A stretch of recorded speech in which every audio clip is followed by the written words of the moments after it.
Hello everyone, welcome back to my channel again. और आज मैं आपके लिए 4 ऐसे इवनिंग स्नैक्स रेसिपी लेकर आई हूँ जो कि आप सबको बहुत पसंद आने वाली है। और ये सारी की सारी रेसिपीज़ ऐसी हैं जो कि बच्चों तो बहुत ज़्यादा पसंद करने वाले हैं। तो आपकी टेंशन ख़त्म होने वाली कि अब आप शाम के नाश्ते में क्या बनाएं। इसमें chilli potato, burger, manchurian and vegetable rolls हैं। सो आपको ये सब बहुत पसंद आने वाली है रेसिपी, और इन्हें बनाना भी बिल्कुल भी डिफ़िकल्ट नहीं है। तो आप इन्हें बनाइए और मुझे अपने फीडबैक ज़रूर शेयर करिए। सो फर्स्ट रेसिपी है हमारी वेजिटेबल बर्गर। तो चलिए देख लेते हैं हमने इन्हें कैसे बनाया है।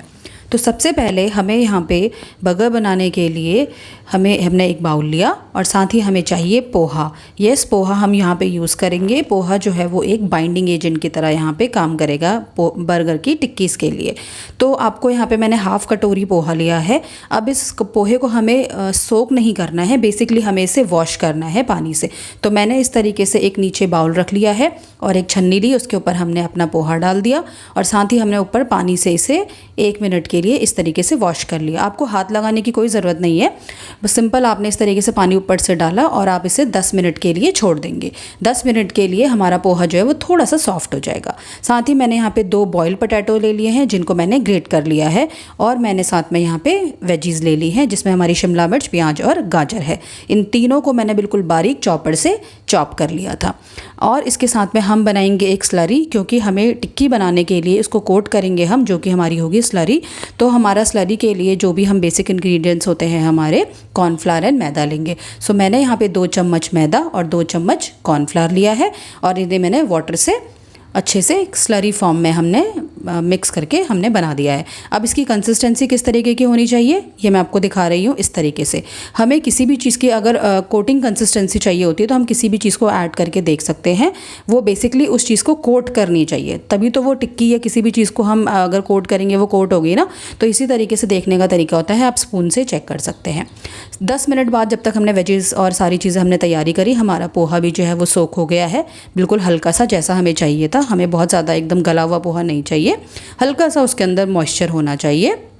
अब मैंने एक बाउल लिया, उसमें मैंने अपना सोक पोहा डाल दिया, साथ में हमारी जितनी भी वेजीज़ हैं वो सारी ऐड कर दी और हमने अपना बॉयल पोटैटो भी ऐड कर दिया। अब हम इसमें ऐड करेंगे अपने स्पाइसेस जो हैं वो हमारे बेसिक स्पाइसेस हैं जो हम नॉर्मली हमारी सब्जियों में यूज़ करते हैं। आप इनमें से कुछ भी स्किप भी कर सकते हैं। तो मैंने यहाँ पे लाल मिर्च, हल्दी, धनिया पाउडर, गरम मसाला एंड सॉल्ट लिया है। आप अपने टेस्ट के अकॉर्डिंग जितना क्वांटिटी आप ऐड करना चाहते हैं, जैसा आप खाना पसंद करते हैं, आप उसके अकॉर्डिंग इसे ऐड कर सकते हैं। मैंने यहाँ पे सारी चीज़ों को अच्छे से मिक्स कर लिया है, सो दैट जितनी भी सारी चीज़ें वो आपस में मैश हो जाएं और एक बाइंड करके एक प्रॉपर टिक्की वाली फॉर्म में शेप ले ले। ये देखिए कितना एक डो की फॉर्म में आ गया ना, बिल्कुल भी चिपचिप नहीं हो रहा है ये। तो इस तरीके से आपका मिक्सचर होना चाहिए। अब हम उसमें से थोड़ा सा एक बॉल की शेप लेंगे और इन्हें टिक्की फॉर्म में हम इन्हें शेप दे देंगे। तो आप देख लीजिए, ये जो मैंने क्वांटिटी आपको बताई है इससे मेरी 5 टिक्कीज़ बन गई थी। तो आपके जितने बर्गर हैं उसके अकॉर्डिंग आप उतने साइज़ की, जितनी मोटी आपको चाहिए उसके अकॉर्डिंग आप अपनी टिक्कियाँ बना सकते हैं। ये मैंने यहाँ पे एक टिक्की बना के तैयार कर ली है। सिमिलरली हम एक बॉल शेप में हमें अपना मटेरियल लेना है और इसको फ्लैट करके अपनी हथेलियों से टिक्के की शेप दे देनी है और चारों साइड से इसे अच्छे से हमें प्रेस करके एकदम सो दैट कहीं से ब्रेक नहीं होना चाहिए। तो मैंने यहाँ पे ये 2 टिक्कियाँ तैयार कर ली हैं। सिमिलरली सारे मटेरियल से मेरी यहाँ पे 5 टिक्कीज़ बनी हैं। तो हमारा जो आपके जितने बने उसके अकॉर्डिंग आप टिक्कियाँ बना सकते हैं। इन टिक्कियों का पतला भी कर सकते हैं या फिर छोटा बड़ा जैसा आपका बन की शेप है उसके अकॉर्डिंग बना सकते हैं। मैंने यहाँ पे टिक्कियाँ थोड़ी सी मोटी ही रखी हैं। अब मैंने यहाँ पे एक और तैयारी कर ली है। ये मैंने ले लिए हैं ब्रेड क्रम्स। येस, इन ब्रेड क्रम्स जो हैं ये हमें कोट करने के बाद बाहर से हमें अप्लाई करने के लिए हेल्पफुल होंगे। ये ब्रेड क्रम्स मैंने स्टोर करके रखे हुए हैं। इन्हें 20 से 25 दिन ऑलरेडी हो गए हैं और ये बिल्कुल भी ख़राब नहीं हुए हैं। आप भी इन्हें अपने घर पे बना के स्टोर कर सकते हैं और इसकी रेसिपी मैंने अपने चैनल पे ऑलरेडी अपलोड की हुई है, आप बिल्कुल जाके देख सकते हैं। अब हमने यहाँ पे सारी जो चीज़ें हैं वो सारी साथ में रख ली हैं, इससे हमें थोड़ा ईजी हो जाता है। मैंने यहाँ पे टिक्कियाँ रख ली हैं, ब्रेड क्रम्स रख ली हैं और साथ में मैंने स्लरी भी रख ली है। अब हमें क्या करना है कि सिंपल हमें टिक्कियों को अपनी स्लरी में ऐड करना है और फोर्क की हेल्प से एक सिंपल उसे वहाँ से उठा लेना है टिक्की को, जिस तरीके से मैं यहाँ पे शो कर रही हूँ। इसीलिए मैंने कोटिंग कंसिस्टेंसी कही थी, क्योंकि कोटिंग कंसिस्टेंसी होगी तो हमारा जो भी हमारा टिक्कियाँ हैं उसके ऊपर ये कोट हो जाएगी slurry. That's why it is called coating consistency का होना चाहिए। उसके बाद हमने इन्हें ब्रेड क्रम्स के ऊपर रख दिया है। ब्रेड क्रम्स से मैं इसे चारों तरफ से बिल्कुल बढ़िया से हम इसे कवर कर लेंगे। इससे ये पर्पज़ होता है कि एक तो हमारी टिक्कियाँ जो है वो बहुत क्रिस्पी हो जाती हैं, और उसके बाद हमारा अगर हम अच्छे से हमने कोट करी होगी तो हमारा ऑयल भी बिल्कुल ख़राब नहीं होगा। तो जितना भी एक्सेस ब्रेड क्रम्स होंगे उसको हम थोड़ा टैप टैप करके हटा लेंगे, और अगर हमें लगेगा कि हमारी थोड़ी शेप बिगड़ रही है टिक्की की तो वो भी हम हाथ से ठीक कर लेंगे। तो यहाँ पे मेरी ये एक टिक्की बढ़िया से रेडी हो गई है। सिमिलरली हम सेकंड टिक्की भी इसी तरीके से बना लेंगे। हम इसे स्लरी में ऐड करेंगे, फोक की हेल्प से उठा लेंगे। स्पून मत यूज़ करना है, यहाँ पे फोक ही यूज़ करना है, क्योंकि फोक में जो बीच में होल्स होते हैं ना, वहाँ से जो आपका स्लरी है वो नीचे निकल जाती है, तो स्पून में नहीं रहती। और आपको अपने हाथ गीले नहीं करने, इसी तरीके से यूज़ करना है। इससे आपका मैसी भी नहीं होगा कुछ, और आपका ईजिली आपका सामान भी बन जाएगा। तो आपने हम सेकंड टिक्की भी मैंने इसी तरीके से चारों तरफ से कोट करके बढ़िया से शेप देके अपनी रेडी कर ली है। इस तरीके से मेरी दोनों टिक्कियाँ यहाँ पे रेडी हो गई हैं, और हम बाकी भी टिक्कियाँ इसी तरीके से सेम प्रोसेस में हम रेडी कर लेंगे। तो यहाँ पे मैंने अपनी 5 टिक्कियाँ रेडी कर ली हैं बढ़िया से। अब हम इसे क्या करेंगे, फ्राई करने के प्रोसेस में। तो यहाँ पे मैंने कढ़ाई ली है, कढ़ाई में मैंने ऑयल डाल दिया, और जैसे ही हमारा ये ऑयल गर्म होगा हम अपनी यहाँ पे टिक्कियाँ फ्राई कर देंगे। तो मैंने यहाँ पे एक टिक्की ऐड कर दी है फ्राई करने के लिए, और ऑयल हमारा जो है यहाँ पे वो मीडियम हीटेड होना चाहिए, और उसके साथ में हम इस तरीके से फ्राई करनी है। अब यहाँ पे टिक्कियाँ फ्राई करने में आपको ज़्यादा टाइम नहीं लगेगा। एक टिक्की फ्राई करने में आपका 2 से ढाई मिनट लगेगा, क्योंकि पकने वाला ऐसा कुछ है नहीं। ऑयल हमारे ऑलरेडी पका ही हुआ है, वेजिटेबल्स हमने बहुत छोटी छोटी चॉप करी थी, तो साथ में हमारा जो है सिर्फ स्लरी से भी हमने बहुत पतली स्लरी से कोट किया था। तो 2 से ढाई मिनट में ये ईजिली हमारी फ्राई हो जाएगी। दोनों तरफ से अलटते पलटते इसे फ्राई कर लीजिए। ये देखिए कितनी बढ़िया से टिक्की हमारी बन गई है ना, बिल्कुल। तो ये हमारी टिक्की रेडी हो गई है। अब हम इसे किसी दूसरी प्लेट में निकाल लेंगे, और साथ ही हम जो है इसी तरीके से मैं आपको एक और टिक्की फ्राई करके यहाँ पे दिखा रही हूँ। सिंपल, आपको कुछ नहीं करना, सिंपल टिक्की डालनी है आपको, और उसे ऑयल में छोड़ देना है। 1 मिनट के बाद आप उसे, जैसे ही आपको लगे कि नेक्स्ट साइड से पलट गई है, सिक गई है, तो हम इसे पलट देंगे। तो 2 से ढाई मिनट में आपकी टिक्की जो है ये रेडी हो जाएगी। तो फ्राई करने में आपका ज़्यादा टाइम नहीं लगेगा, आपके 5 टिक्कीज़ को फ्राई करने में 10 to 12 मिनट्स का टाइम लगेगा, दैट्स इट। तो सेकंड टिक्की को भी हमने इसी तरीके से निकाल के एक अलग से प्लेट में ट्रांसफ़र कर दिया है।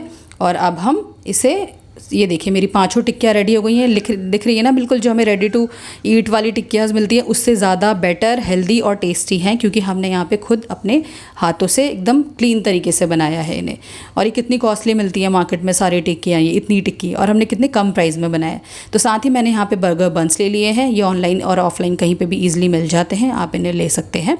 और इसके साथ में हम असेंबलिंग करने से पहले हम एक चीज़ और कर लेते हैं, हम यहाँ पर बना लेते हैं अपनी डिप, जिसे हम बर्गर में यूज़ करेंगे। तो डिप के लिए मैंने यहाँ पे 2 टेबलस्पून मेयो ले लिया है, मेयोनीज़ ले ली है, और साथ में 3 टेबलस्पून के अराउंड हमने यहाँ पे टमाटो सॉस ले लिया है। That's it. इसके अलावा हमें कुछ भी ऐड नहीं करना, और इसे दोनों को अच्छे से मिक्स कर लेना है।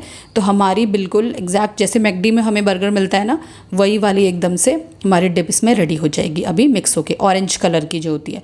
तो मेयो और टमाटो सॉस का ये मिक्सचर से बन जाती है। ये देखिए हमारी बन गई है ना बिल्कुल ये डिप। तो हमारी डिप भी रेडी हो गई है, टिक्की भी रेडी हो गई है। अब हम करेंगे अपने बर्गर को, हम थोड़ा सा तवे पे सेक लेंगे। तो हमें इसके लिए मैंने अपना तवा गरम होने के लिए रखा हुआ है। तवा जैसे ही हल्का सा गरम हो जाए, हमें यहाँ पे बर्गर बन्स लेने हैं और इन्हें अच्छे से सेक लेना है। बहुत ज़्यादा नहीं सेकना है, अदरवाइज़ ये थोड़ा सा ऊपर से जल भी और ये बहुत जल्दी जल जाता है, तो आपको बहुत ध्यान रखना है। बिल्कुल स्लो फ्लेम में आपको इसको सेकना है, और मुश्किल से 1 या 2 मिनट के लिए बस। तो दोनों साइड से मैंने इसे बटर से अच्छे से सेक लिया है, और ज़्यादा बिल्कुल जलाना नहीं है बिल्कुल, अदरवाइज़ आपका टेस्ट ख़राब हो जाएगा। थोड़ा बहुत चलेगा बट ज़्यादा नहीं आपको जलाना है। तो ये देखिए मैंने अपना इस तरीके से एक जो सेट है बर्गर बन्स का, वो मैंने पूरा अपना सेक लिया, और स्पून से इस तरीके से दबा के सेक लीजिएगा तो नीचे भी बढ़िया से सेक जाता है। तो एक हमारा सेट ये हो गया है, सेक गया है। सिमिलरली हम यहाँ पे जो बाकी के जो बर्गर बन्स है उनको भी हम बटर से सेक लेंगे। तो ये देखिए यहाँ पे मैंने सेकंड बैच भी मैंने अपना सेक लिया है यहाँ पे। बट अब यहाँ पे हमारे बर्गर बन सिक गए हैं, हमारी डिप भी रेडी है, और साथ में हमारी यहाँ पे टिक्कियाँ भी रेडी है। अब जस्ट हमें यहाँ पे असेंबल करना है। और साथ ही मैंने यहाँ पे टमाटोज़ और ऑनियंस को गोल गोल कट करके रख लिया था, क्योंकि बिना इसके तो टेस्ट आएगा नहीं। तो इसीलिए हमने अब हमें बर्गर बन्स में असेंबल करने के लिए क्या ध्यान रखना है कि जो बैक साइड होती है, यानी कि जो नीचे वाली साइड होती है, हमें उसको लेना है। और उसके बाद ये देखिए नीचे वाली साइड है, उसके बाद हमें 1 टेबलस्पून यहाँ पे हमने अपनी डिप ली, और इसको अच्छे से बिल्कुल बढ़िया से इसे स्प्रेड कर लीजिए। जैसे ही ये बढ़िया से स्प्रेड हो जाएगा उसके बाद हमें अपनी टिक्की लेनी है। ये देखिए यहाँ पर टिक्की कितने मोटे और कितने बढ़िया साइज़ की बनी हुई है। इतने बढ़िया और इतने अच्छे साइज़ के आपको बाहर भी नहीं मिलती। और इसका कॉस्ट कितना होता है पर बर्गर का आप सोच सकते हैं। और घर में हमने इतना ईजी वे में बना दिया है, कोई ज़्यादा टेंशन नहीं, कोई ज़्यादा तामझाम नहीं। साथ ही मैंने टमाटो का पीस रखा, एक ऑनियन का पीस रखा और ऊपर से कवर कर लिया और ये हमारा बर्गर रेडी हो गया। सिमिलरली मैं एक और सेकेंड बर्गर भी आपको दिखा देती हूँ। हमें नीचे की बैक साइड बेस लेना है, उसमें हमने अपना 1 टेबल स्पून हमने डिप डाली, उसे अच्छे से चारों तरफ से पूरे बन में स्प्रेड कर लेना है। और उसके बाद हमें एक टिक्की लेनी है, टिक्की को हमने उसके ऊपर रखा और साथ में हम उसके बाद एक टमाटो पीस, ये या फिर ऑनियन और टमाटो आप अपनी मर्ज़ी का जितना डाल सकते हैं, डिप आपको जितनी यूज़ करनी है, ये तो जस्ट बेसिक चीज़ है। तो उसके बाद जो है हमने इसे कवर कर लेना है, दैट्स इट। आप चाहे तो इसमें लेट्स भी यूज़ कर सकते हैं, वो भी बहुत अच्छा टेस्ट देती है, बट हमें ऐसे ही अच्छा लगता है। तो आप इसे अपनी मनपसंद का जैसे भी चाहे मॉडिफिकेशन कर सकते हैं। सो ये हमारे बर्गर बिल्कुल रेडी हो गए हैं, बिल्कुल मार्केट स्टाइल बर्गर। आपको ये रेसिपी कैसी लगी आप मुझे ज़रूर से शेयर करिए एंड आई एम श्योर कि आपने एक बार अगर ये बर्गर खा लिए तो आप मार्केट के बर्गर बिल्कुल भूल जाएंगे। नेक्स्ट रेसिपी है हमारी crispy and tasty market style chilli potatoes. तो इसके लिए मैंने यहाँ पे 4 पटाटोज़ ले लिए हैं जिनको मैंने पील ऑफ कर दिया है अच्छे से धो के। उसके बाद हमें इन्हें कट करना है फ्राइज़ की शेप में। तो फ्राइज़ की शेप में देखिए मैं आपको बिल्कुल क्लोजली दिखा रही हूँ किस तरीके से, बहुत ईजी वे है आपको इसको फ्राइज़ में कट करने का।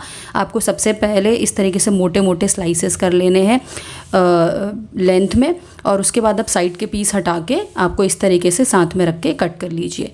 ये देखिए बहुत इजी है और बहुत ज़्यादा टाइम भी नहीं लगता। देखिए इसकी थिकनेस और लंबाई आप देख सकते हैं। इस तरीके से आपको फ्राइज़ की शेप में कट करने हैं और कोशिश कीजिए कि ऑलमोस्ट सारे के सारे सेम साइज़ के हों, सो दैट पकने में सब लोगों को सेम टाइम लगे। उसके बाद जो साइड के पीसेज हैं हम उन्हें बिल्कुल भी वेस्ट नहीं करेंगे, उन्हें भी हम कट कर लेंगे, बिकॉज हम तो घर में बना रहे हैं तो हम कुछ भी वेस्ट नहीं करेंगे। तो इस तरीके से हमारी फ्राइज़ की थिकनेस होनी चाहिए और मैंने इसी तरीके से सारे के सारे फ्राइज़ कट कर लीजिए। तो देखिए थिकनेस किस तरीके की है, बहुत ज़्यादा मोटी भी नहीं है और बहुत ज़्यादा पतली भी नहीं है, और ये बहुत ईजीली जो है वो कट जाते हैं। उसके बाद नेक्स्ट स्टेप हमें जो करना है वो हमने एक बाउल ले लिया, उसमें मैंने पानी डाला है और हम जितने भी हमारे फ्राइज़ हैं उनको वॉश कर लेंगे। तो एक बार तो हमने पहले वॉश किया पोटैटोज़ को छिलने के बाद, तो हमारा थोड़ा बहुत स्टार्च निकला। यहाँ पे हमें वॉश करने का जो मेन पर्पज़ है हमें स्टार्च निकालना है। ये दिख रहा है आपको वाइट वाइट, ये सारा स्टार्च है, क्योंकि जितना भी ये स्टार्च अगर रहेगा तो हमारे जो है फ्राइज़ जो हैं वो क्रिस्पी नहीं बनते। तो ये जो स्टेप है ये बहुत ज़्यादा इंपॉर्टेंट होता है, सारा स्टार्च रिमूव होना चाहिए। अगेन मैंने सिमिलरली एक और बाउल में पानी लेके फिर दोबारा से इसे इस पानी में वॉश कर लिया है। तो ये स्टेप आपको तब तक करना है जब तक आपका पानी बिल्कुल क्लियर ना रहे। तो मेरा तो ये सेकंड थर्ड स्टेप में ही बिल्कुल क्लियर पानी आ गया था, तो आप लोगों का भी ईजी हो जाएगा। यहाँ पे देखिए बिल्कुल पानी क्लीन है, यहाँ पे देखिए बिल्कुल भी वाइट नहीं निकल रहा। सो इट मीन्स हमारा स्टार्च जो है सारा का सारा वो रिमूव हो गया है। ये देखिए कितने बढ़िया से हमारे सारे फ्राइज़ बन गए। अब हमें नेक्स्ट स्टेप क्या करना है, हमें एक किचन टॉवल लेना है और जितने भी ये फ्राइज़ हमने अभी वॉश किए थे उन सबको इसमें फैला लेना है। आप चाहे तो इन्हें फ़ैन के नीचे भी रख सकते हैं 5 से 7 मिनट के लिए, बट आप अगर आपको जल्दी है तो ये काम जो है सिर्फ 2 मिनट में हो जाएगा। उसके बाद मैंने एक और टॉवल से इसे अच्छे से पोंछ लिया है। इसके अंदर पानी जो है वो बिल्कुल भी नहीं रहना चाहिए, मॉइस्चर बिल्कुल एकदम विदाउट वाटर रहना चाहिए बिल्कुल, इसीलिए हम टॉवल में इसे पोंछ रहे हैं, सो दैट जितना भी एक्सेस वाटर है वो सारा का सारा इसमें वो टॉवल में रह जाए और हमारे फ्राइज़ जो है वो बिल्कुल क्लीन और एकदम विदाउट वाटर रहे। सो ये देखिए मैंने सारे के सारे फ्राइज़ जो हैं वो मैंने अच्छे से पोंछ लिए हैं कि दोनों किचन टॉवल से। अब हमें जो नेक्स्ट स्टेप करना है वो हमें डालना है कॉर्नफ्लावर। सो मैंने यहाँ पे 2 बड़े चम्मच कॉर्नफ्लावर डाला है, हाफ़ टेबल स्पून मैंने यहाँ पे शेज़वान सॉस डाला है, साथ ही मैंने नमक डाला है हाफ़ टी स्पून और साथ में मैंने हाफ़ टी स्पून काली मिर्च डाली है। दैट्स इट, आपको यही चीज़ें डालनी है। शेज़वान सॉस आपकी अपनी चॉइस है। अगर आप सिंपल फ्रेंच फ्राइज़ बना रहे हैं तो आप शेज़वान सॉस अवॉइड करिए, सिर्फ कॉर्नफ्लावर और सॉल्ट एंड आप काली मिर्च डाल सकते हैं। और अगर आप चिली पटाटो बना रहे हैं तो थोड़ा सा आपको कलर डालने की ज़रूरत नहीं पड़ेगी, कहीं ना कहीं आपका हल्का रेडिश जो पन है ना वो आपका शेज़वान सॉस से भी आ जाएगा। और आपको अगर ज़्यादा तीखा पसंद है तो आप ज़्यादा भी ऐड कर सकते हैं। उसके बाद हमें हल्के हल्के हाथों से इसे कोट करना है। हमें बहुत मोटी लेयर नहीं लगानी इसके ऊपर, बस हल्की सी पतली सी लेयर हमें चाहिए। उसके बाद जितने भी पटाटोज़ थे वो सारे मैंने नेक्स्ट बाउल में ट्रांसफ़र कर दिए और जितना भी एक्सेस कॉर्नफ्लावर था वो सारा का सारा बाउल में ही रह गया। तो हमें बहुत ज़्यादा मोटी लेयर नहीं चाहिए, सिर्फ हल्की सी पतली सी लेयर चाहिए। चाहिए हमें। उसके बाद हम इन्हें फ्राई कर लेते हैं।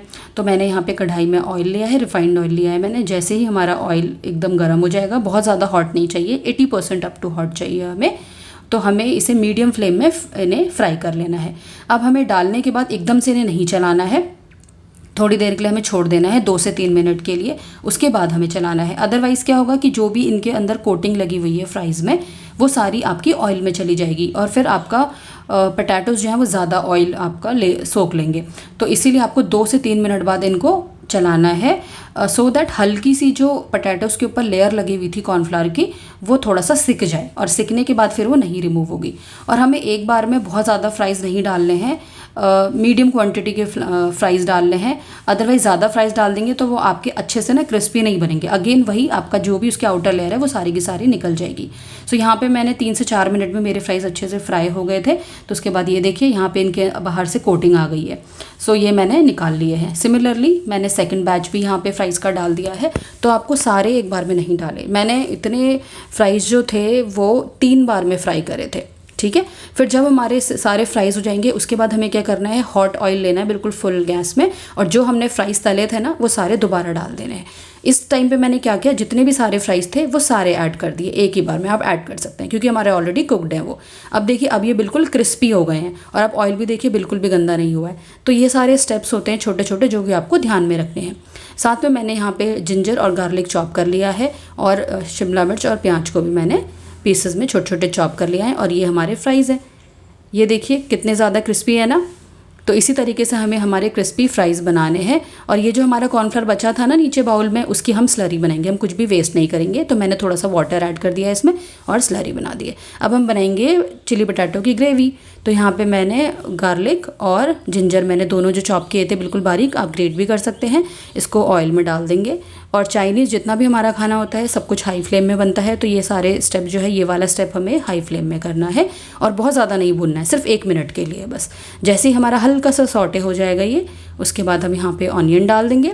ऑनियन को भी हमें ज़्यादा नहीं कुक करना है, सिर्फ 1 मिनट के लिए, हल्का सा, जब इसमें क्रंचीपन रहे, सारी वेजीज में क्रंचीपन रहना चाहिए। उसके बाद हमने शिमला मिर्च डाल दी है, शिमला मिर्च को भी हम इसी तरीके से 1 मिनट के लिए सिर्फ हल्का सा ऑयल में सॉटे कर लेंगे। और जैसे ही हमारा ये 1 मिनट में थोड़ा सा भुन जाएगा, उसके बाद हमने यहाँ पे स्लरी डाल दी है, जो कि हमारे कॉर्नफ्लावर वाली स्लरी बची थी। अगर आपका यहाँ पे नहीं बचता बाई चांस कुछ भी आपका, तो आप जो है फ्रेश कॉर्नफ्लावर भी ले सकते हैं। 1 चम्मच या 2 चम्मच कॉर्नफ्लावर डाल दीजिए आप, और पानी डाल के स्लरी बना के इसमें ऐड कर दीजिए। उसके बाद मैंने सभी बेसिक सॉसेस डाले हैं यहाँ पे, like vinegar, soya sauce, green chilli sauce, tomato sauce, ये सारे मैंने चारों सॉसेस डाल दिए और हमने इसे मिक्स कर दिया है। और अब मैंने टेस्ट के लिए यहाँ पे ½ टीस्पून शेजवान सॉस भी डाला है। अगर आपको इसका टेस्ट पसंद है तो आप ऐड कर सकते हैं, अदरवाइज़ आप स्किप भी कर सकते हैं। उसके बाद हमारी ग्रेवी बन गई है। हमें स्पाइसेस में सिर्फ सॉल्ट और ब्लैक पेपर डालना है, और ज़्यादा स्पाइसेस नहीं जाते हमारे चाइनीज़ फूड में। तो ये हमने अच्छे से मिक्स कर लिया है। और अब हमारे लास्ट में आएगी हमारे चिली पोटैटोज़। तो हमारे पोटैटोज़ जो है हमने वो ऐड कर दिए हैं। अब कई लोगों को यहाँ पे जो है ना हनी चिली पोटैटो पसंद होता है, तो आप लोग इसमें हनी भी ऐड कर सकते हैं बनने के बाद ऊपर से, बट मैंने यहाँ पे ऐड नहीं करा because I like it as it is.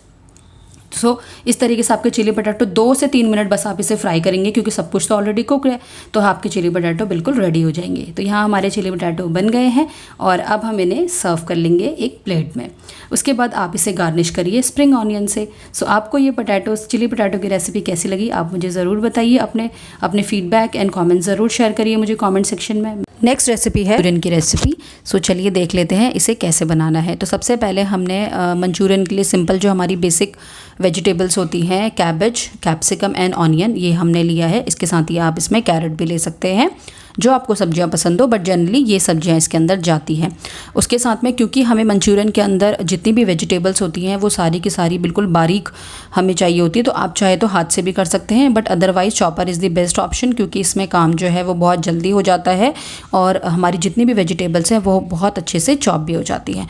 तो मैंने यहाँ पे the best part about this is कि आप सारी की सारी वेजिटेबल एक साथ चॉप करके डाल सकते हैं, क्योंकि हमें सारी वेजिटेबल्स एक साथ ही यूज़ करनी है, तो आपको अलग अलग कुछ भी करने की ज़रूरत नहीं है। हैं, तो इसलिए मैंने यहाँ पे ऑनियन और शिमला मिर्च दोनों को एक साथ ही डाल दिया था चॉप करने के लिए। तो इससे हमारा काम जो है वो ईजी हो जाएगा और जल्दी भी हो जाएगा। सो देखिए बिल्कुल बारीक हमें चॉप करनी है। अगर हम ज़्यादा मोटी रखेंगे तो हमें मंचूरियन की बॉल्स बनाने में फिर आगे प्रॉब्लम आएगी, वो फट सकती हैं। तो इसीलिए हमें जो वेजिटेबल्स हैं वो बिल्कुल जो है वो बारीक चॉप कर लेनी है। सो इसी चॉपर में मैंने जहाँ पे मैंने प्याज और शिमला मिर्च चॉप किया था उसी में मैंने कैबेज जो है वो भी चॉप करके डाल दी है। अब कैबेज जो है वो थोड़ी सी ज़्यादा टाइम मोटी होती है, तो आप एक साथ में बहुत मोटा पीस मत डालिए। जिस तरीके से मैं यहाँ पे डाल रही हूँ छोटा छोटा काट के, आप उस तरीके से डालिए, अदरवाइज़ आपको प्रॉब्लम होगी और आपका चॉपर भी ख़राब हो सकता है। तो मैंने यहाँ पे थोड़ी थोड़ी करके कैबेज डाल दी, क्योंकि एक साथ तो सारी कैबेज आएगी नहीं। तो आप इस तरीके से थोड़ा थोड़ा कैबेज ऐड करके जितना आपका कैपेसिटी है चॉपर की उसके अकॉर्डिंग डाल दीजिए। और आपको कुछ भी इंडिविजुअल रखने की ज़रूरत नहीं है, सारी वेजिटेबल्स एक साथ आप डालते जाइए, क्योंकि हमें अल्टीमेटली सारी वेजिटेबल्स मिक्स करनी है। तो मैंने सारी की सारी कैबेज जो है, जितनी भी मेरी हाफ़ कैबेज थी वो मैंने सारी की सारी इसे चॉप कर ली है और हमने इसे सारा एक थाली में ट्रांसफ़र कर लिया है। तो ये हमारी सारी वेजिटेबल्स हो गई हैं। अब हम इसमें ऐड करेंगे अपना कॉर्नफ्लावर एंड मैदा, ये दोनों चीज़ें हम ऐड करेंगे, जिसकी वजह से हमें इसकी बाइंडिंग मिल जाएगी। तो मैंने यहाँ पे 4 टेबलस्पून जो है वो मैंने कॉर्नफ्लावर लिया है और साथ ही मैंने इसमें मैदा डाला है। और मैदा भी जो है वो हमारा इक्वली 4 टेबलस्पून जाएगा, यानी कि 4 टेबलस्पून हमने कॉर्नफ्लावर डाला, 4 टेबलस्पून हमने मैदा डाला। साथ ही मैंने एक टीस्पून जो है मैंने सॉल्ट डाला है और ब्लैक पेपर डाला है ½ टीस्पून। बस, इसके अलावा हमारे और कोई स्पाइसेस नहीं जाते हैं हमारी मंचूरियन में। और साथ में आप ऐड कर सकते हैं चिली फ्लेक्स, आपकी मर्ज़ी है, आपको अगर थोड़ा सा तीखा पसंद है तो, अदरवाइज़ आप इसे स्किप भी कर सकते हैं, सिर्फ सॉल्ट एंड ब्लैक पेपर के साथ भी इसे रख सकते हैं। अब बस हमने जो मैदा, कॉर्नफ्लावर और सारी वेजिटेबल्स थी उन सबको इसे अच्छे से कोट कर देना है। आपको इसमें ध्यान रखना है कि आपको पानी इसमें बिल्कुल भी यूज़ नहीं करना है। अभी आपको ये मटेरियल कितना ज़्यादा अलग अलग लग रहा है, बट आप देखते जाएंगे, ये देखिए बिल्कुल अलग अलग, बिल्कुल सेपरेट इस तरीके से लग रहा है कि लाइक कोट हो गया है बस, बट ऐसा नहीं है। अब 2 मिनट बाद, क्योंकि जैसे ही हमने इसमें सॉल्ट डाला है, सॉल्ट की वजह से हमारी जितनी भी वेजीज़ हैं वो सारी की सारी जो है वो वाटर रिलीज़ करेंगी, और वाटर रिलीज़ करते ही ये सारी चीज़ें अपने आप ही बाइंड होने लग जाएंगी। ये देखिए मैंने इसमें बिल्कुल भी एक ड्रॉप भी पानी नहीं ऐड करा है और ये बाइंड होने लगी है। तो आपको इस तरीके से देखना है, जैसे ही आपको इस तरीके से बना के देख लीजिए बाइंड हो रही हैं, बॉल की शेप ले रही हैं, तो इट मीन्स हमारा मिक्सचर जो है वो रेडी है बॉल्स बनाने के लिए। और अगर आप इसे ज़्यादा देर छोड़ देंगे इसी तरीके से, तो क्या होगा कि पानी और ज़्यादा रिलीज़ होता जाएगा और हमारी बॉल्स जो है वो बहुत ज़्यादा गीली हो जाएंगी। तो इसको आपका ध्यान रखना है कि ये काम जैसे ही आपको लगे कि आपका इस तरीके से बॉल की फॉर्म में आ गया है आपका मिक्सचर, तो आप फटाफट जो है मंचूरियन की बॉल बना दीजिए अपने अकॉर्डिंग साइज़। अब आपको बॉल का साइज़ बहुत बड़ा भी नहीं रखना और छोटा आप रख सकते हैं बिल्कुल, बट बहुत ज़्यादा छोटे भी अच्छे नहीं लगते। तो आपको एक मीडियम साइज़ का इस तरीके से आपको एक बॉल बना लेनी है। इसी तरीके से जितना भी आपका मिक्सचर है सबकी आप बॉल्स बना लीजिए। देखिए मैंने यहाँ पे 4 बॉल्स दिखाई हैं और बहुत ईजिली बॉल्स बन जा रही हैं। अगर आप ज़्यादा कॉर्नफ्लावर और ज़्यादा मैदा ऐड कर देंगे तो क्या होगा, आपको सिर्फ मैदा और कॉर्नफ्लावर का ही टेस्ट आएगा। तो ये मैंने सारी की सारी बॉल्स यहाँ पे रेडी कर ली हैं। अब हम आएंगे नेक्स्ट प्रोसेस में, जो कि है इन्हें फ्राई करने का। तो हम सारी की सारी बॉल्स को फ्राई कर देंगे। अब यहाँ पे क्या चीज़ है, आपका जिस हिसाब से ऑयल है उसके अकॉर्डिंग आप बॉल्स डालिए, बहुत ज़्यादा बॉल्स भी मत डालिए आप, अदरवाइज़ क्या होगा उसे आपको पलटने में आपको प्रॉब्लम होगी। अब मैंने यहाँ पे 8 से 10 बॉल जो है वो डाल दी थी। अब यहाँ पे आपको सबसे ज़्यादा इंपॉर्टेंट बात जो ध्यान में रखने वाली है वो ये है कि जैसे ही आपने बॉल्स ऐड करी उसके बाद आप 5 मिनट तक आप उसे कुछ मत करिए, बिल्कुल भी चलाइए मत, अदरवाइज़ क्योंकि बॉल जो होती है हमारी वो बहुत सॉफ्ट होती है। हमने उसमें कोटिंग के लिए भी बहुत ज़्यादा कुछ नहीं डाला है, सिर्फ हमने हल्का सा कॉर्नफ्लावर और मैदा डाला था। बिल्कुल हमने अच्छे से लाइक जो एक पकोड़े जैसे होते हैं, पकोड़े में बिल्कुल डिप कर देते हैं उसे कोट करने के लिए, तो वो तो हमने यहाँ पे किया नहीं है। हमने बस हल्का सा बाइंडिंग के लिए डाला है। तो अगर आप उसे बीच में ही चला देंगे डालते ही, तो आपकी सारी बॉल्स टूट जाएंगी। तो आपको ये ध्यान रखना है कि आपको बॉल्स में बिल्कुल भी 5 मिनट तक आप उसे रखना है और उसके बाद ही आप उसे थोड़ा सा पलटना है, दोनों तरफ से अच्छे से गोल्डन ब्राउन होने तक आप इसे पका लीजिए, जिस तरीके से यहाँ पे मैंने फ्राई किया है। इससे क्या होगा, आपका कलर अच्छा आएगा और आपकी वेजिटेबल्स भी कुक हो जाएंगी। अब इनको कुक जो है आपको वो करना है लो टू मीडियम फ्लेम में, बहुत ज़्यादा हाई फ्लेम में नहीं कुक होना, अदरवाइज़ बाहर से ब्राउन हो जाएंगी और अंदर से नहीं पकेंगी। ये देखिए मैं आपको एक बॉल जो है वो कुक दिखा रही हूँ, ओपन करके सारी वेजिटेबल्स जो है वो बहुत अच्छे से कुक हो गई हैं। इसी तरीके से मैंने अपनी सारी बॉल्स अपनी कुक कर ली थी, मंचूरियन बॉल्स। अब हम बनाएंगे इसकी ग्रेवी। तो इसके लिए हमने यहाँ पे चॉप्ड गार्लिक ऐड कर दिया था हमने। गार्लिक इज़ मैंडेटरी, गार्लिक का बहुत अच्छा टेस्ट आता है। अगर आप गार्लिक नहीं खाते तो आप स्किप कर सकते हैं। और उसके साथ में मैंने यहाँ पे ग्रेटेड जिंजर भी डाल दिया है, यानी कि अदरक। तो अदरक और लहसुन को दोनों को हमें यहाँ पे भून लेना है, ज़्यादा देर नहीं भूनना है, सिर्फ 1 मिनट, बिल्कुल जलाना नहीं है हमें। उसके बाद हम डाल देंगे इसमें ऑनियंस। अपने ऑनियंस हम सारे ऐड कर लेंगे और उसके बाद हम इसे अच्छे से कुक कर लेंगे। तो हमें इन सारी वेजिटेबल्स को, जितना भी हमारी चाइनीज़ डिशेज़ जो होती हैं, हमें हमेशा हाई फ्लेम में हमें कुक करनी होती हैं। तो इसलिए हाई फ्लेम हमें रखनी है इस प्रोसेस में, और साथ ही ज़्यादा हमें कुक नहीं करना, बस थोड़ा सा हल्का सा क्रंचीपन रहना चाहिए।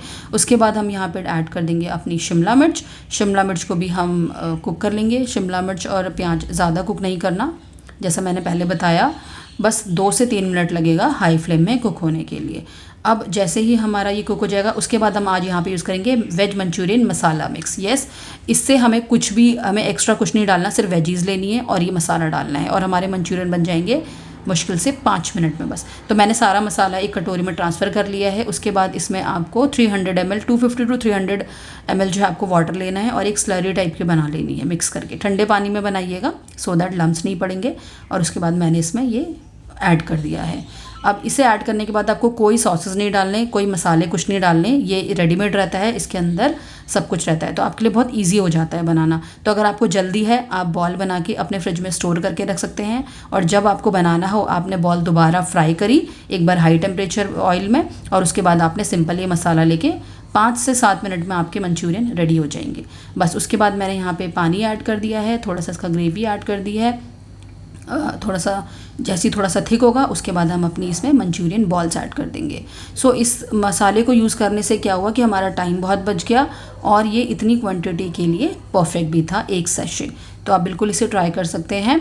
उसके बाद जैसे हमें लगा कि अब हमारी ग्रेवी थोड़ी सी जो है वो गाढ़ी हो गई है, बॉयल आ गया है इसके अंदर, अब हम ऐड कर देंगे अपनी मंचूरियन बॉल्स। सो इन मंचूरियन बॉल्स को आप सिंपल ऐसे प्लेन भी खा सकते हैं, ये बहुत टेस्टी लगती हैं सॉस के साथ में, और आप इन्हें इसके साथ सॉस के साथ ऐड भी कर सकते हैं। तो आपकी अपनी चॉइस है, आप जैसे इसे खाना पसंद करते हैं या जैसे खाना इसे चाहते हैं।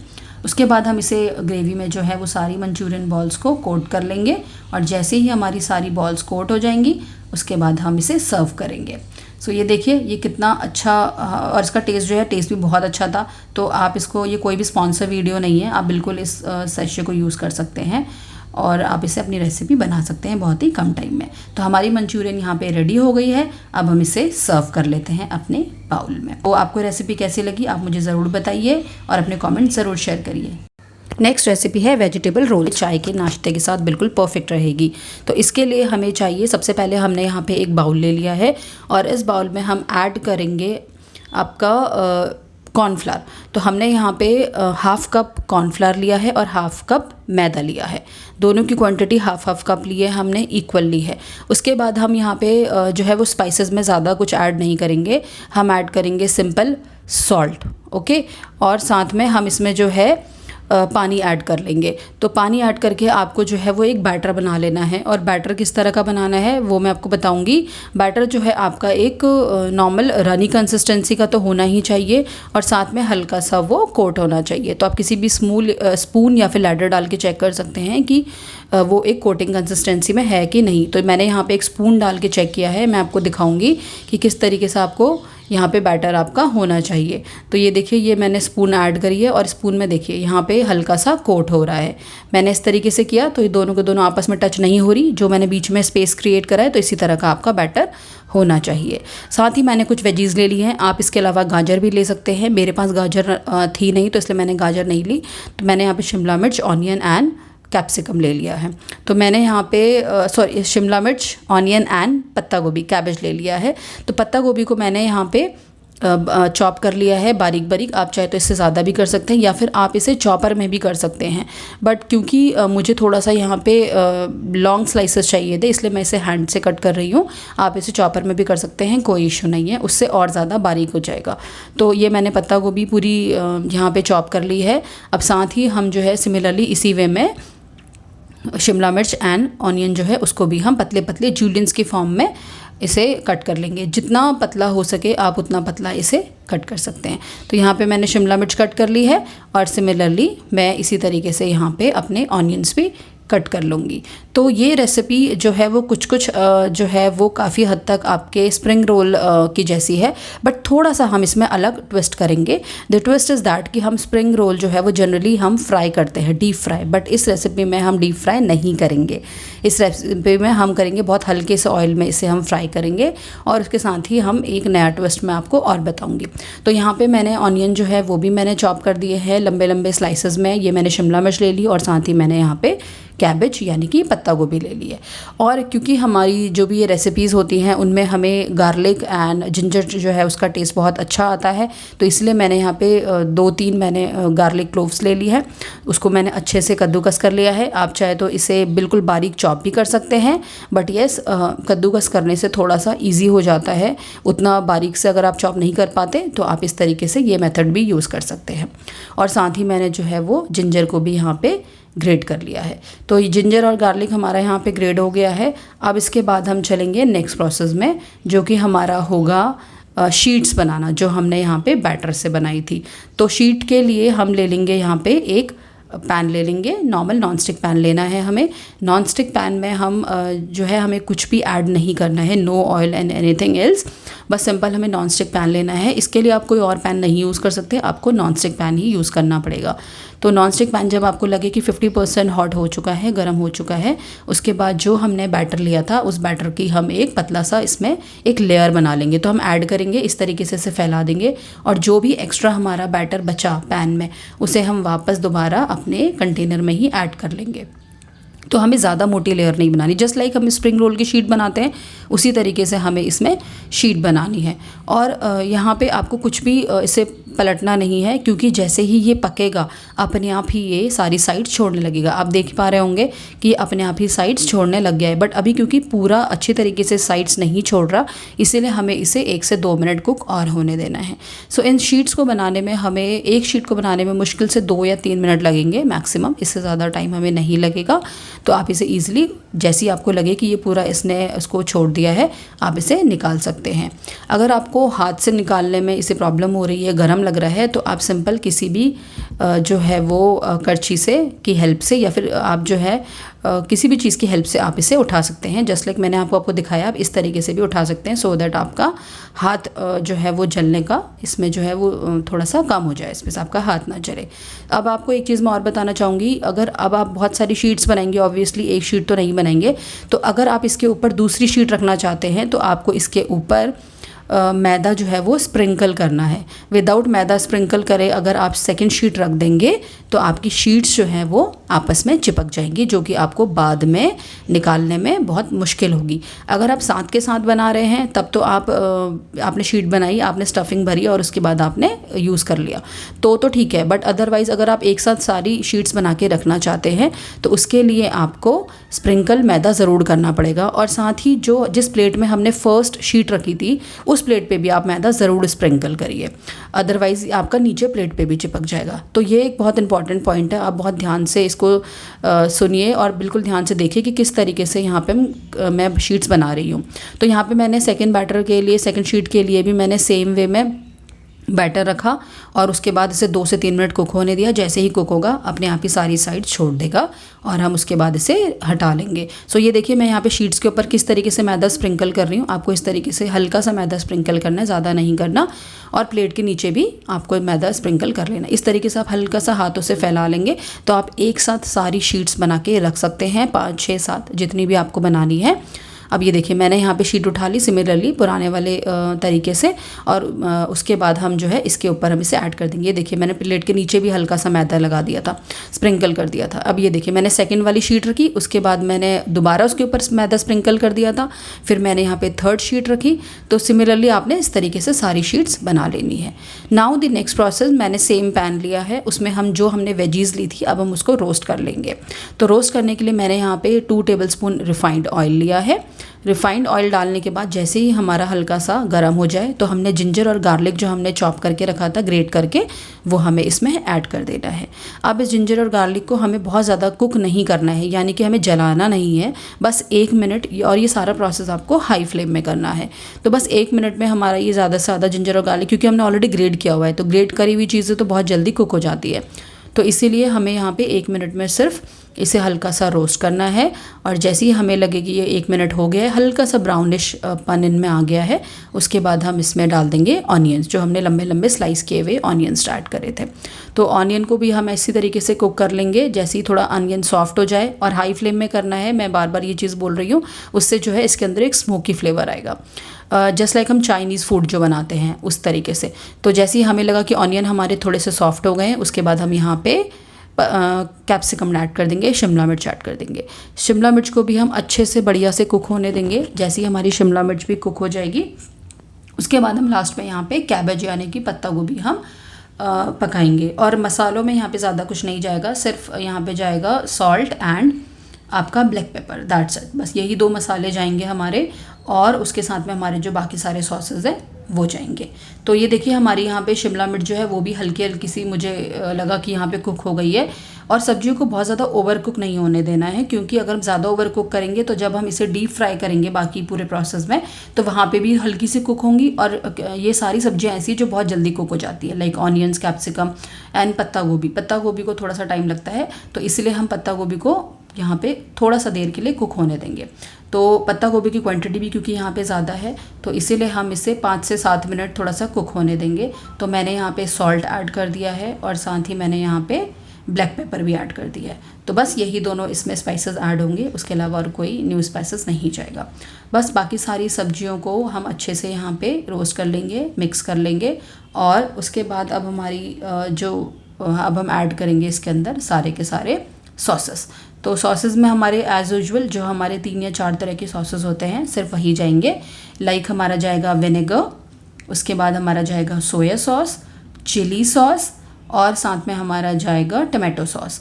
इसके साथ में आप जो है वो अपने अकॉर्डिंग जो आपको सॉसेस पसंद है आप वो ऐड कर सकते हैं। लाइक कई लोगों को शेज़वान सॉस बहुत पसंद होता है, तो आप वो भी ऐड कर सकते हैं। तो इट्स कम्प्लीटली योर चॉइस, आप अपने हिसाब से मॉडिफाई कर सकते हैं इसको, जैसा आपको टेस्ट पसंद है उसके अकॉर्डिंग सॉसेस की क्वांटिटी भी आप कम ज़्यादा कर सकते हैं।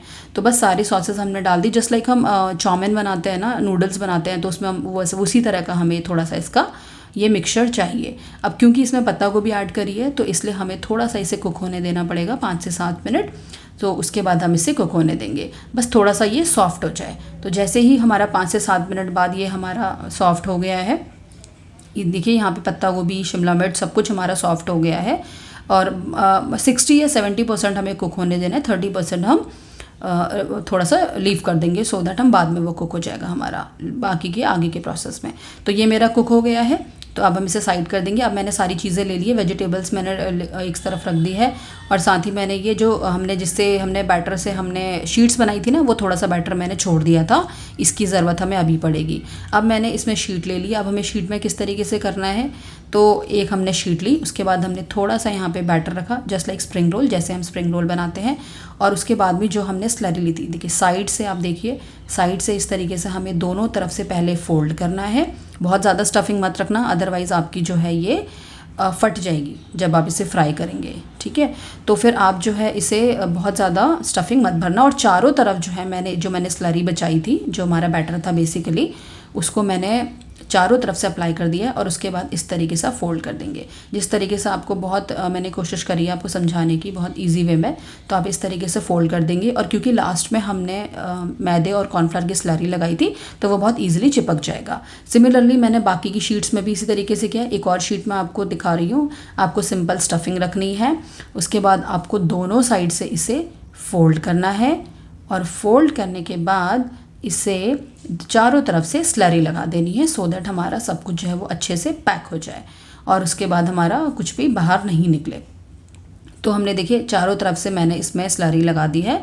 तो आप जो है अलग इंडिविजुअल स्लरी भी बना सकते हैं सेम वे में, या फिर जो आपका बैटर बचा है आप उसी से मेरी तरह बैटर बचा के भी एंड लास्ट में यूज़ कर सकते हैं, बट ये लगाइएगा ज़रूर, ठीक है। और उसके बाद जो है ये मैंने इसी तरीके से सारी की सारी ये शीट्स कवर करके मैंने यहाँ पे ये बना लिए हैं। अब हमारी बात आएगी इनको फ्राई करने की। तो जैसे मैंने आपसे कहा था, हम यहाँ पे डीप फ्राई नहीं करेंगे क्योंकि वो बहुत ज़्यादा ऑयल हो जाता है। तो मैंने यहाँ पे 3 से 4 टेबलस्पून मैंने यहाँ पे ऑयल लिया है और उसके बाद मैंने इसे सिंपल शैलो फ्राई किया है। तो इस तरीके से आप शैलो फ्राई कर लीजिए। और अगर आपका जो है, आपको लग रही है कि शीट्स आपकी बहुत बड़ी बन गई है, आप वैसे कोशिश करिए छोटी शीट्स बनाने की। बट जिस तरीके से मैंने एक शीट को 2 पार्ट्स में डिवाइड कर दिया था, क्योंकि मुझे लग रहा था कि शीट्स मेरी काफ़ी बड़ी हो गई है और वो इस पैन में उतने अच्छे से कुक नहीं हो पाएंगी। तो मैंने इसे हाफ पीस में कर दिया, तो ये खाने के लिए भी आपका थोड़ा सा ईजी हो जाएगा। इस तरीके से आप टोंग लेके इसे आराम से ईजिली पलट सकते हैं और इसको कुक होने में 5 से 7 मिनट लगेगा। इसे दोनों तरफ से अलट पलट के अच्छे से कुक कर लीजिए। टोंग की हेल्प से बहुत इजी हो जाता है इसे पलटना, और उसके बाद हम इसे रिमूव कर लेंगे, हटा लेंगे। अब यहाँ पे एक चीज़ है, कई लोगों को ये लग रहा होगा कि ये बहुत ज़्यादा ऑयली बनेगा क्योंकि हमने वहाँ पे ब्रेक कर दिया था, बट ऐसा कुछ भी नहीं है। बहुत हल्का सा ऑयल अगर जाएगा तो जाएगा, अदरवाइज़ नहीं जाएगा। मैं अभी आपको टिश्यू पेपर से खुद लगा के दिखाऊंगी कि कितना ऑयल इन्होंने एब्जॉर्ब किया है। तो इसी तरीके से आप जो है वो कुक हो गया हमारा। आप ईज़िली इसे जो है बाकी के जो आपके शीट्स हैं और बाकी के जो आपके बने हुए हैं, आप उनको भी फ्राई कर दीजिए। ये देखिए, तो ये हाफ ऑफ करके थोड़ा खाने के लिए भी इजी हो जाता है। थोड़ा बहुत स्टफिंग अगर बाहर गिरेगी तो आप नेक्स्ट बैच जो आप उसे फ्राई कर रहे हैं उससे पहले उन सबको निकाल लीजिए। सो ये देखिए, ये सारे के सारे मेरे रेडी हो गए हैं। हमारे नाश्ता जो है वो बहुत अच्छा और बहुत टेस्टी बना था। आप इसे सॉस के साथ सर्व कर सकते हैं। और ये देखिए, मैं इसमें आपको टिश्यू पेपर लगा के दिखा रही हूँ कि कम ऑयल एब्जॉर्ब किया है। तो आप इस रेसिपी को ज़रूर बनाइए और मुझे शेयर करिए अपने अनुभव। तो मिलते हैं नेक्स्ट वीडियो में। Till then, bye bye.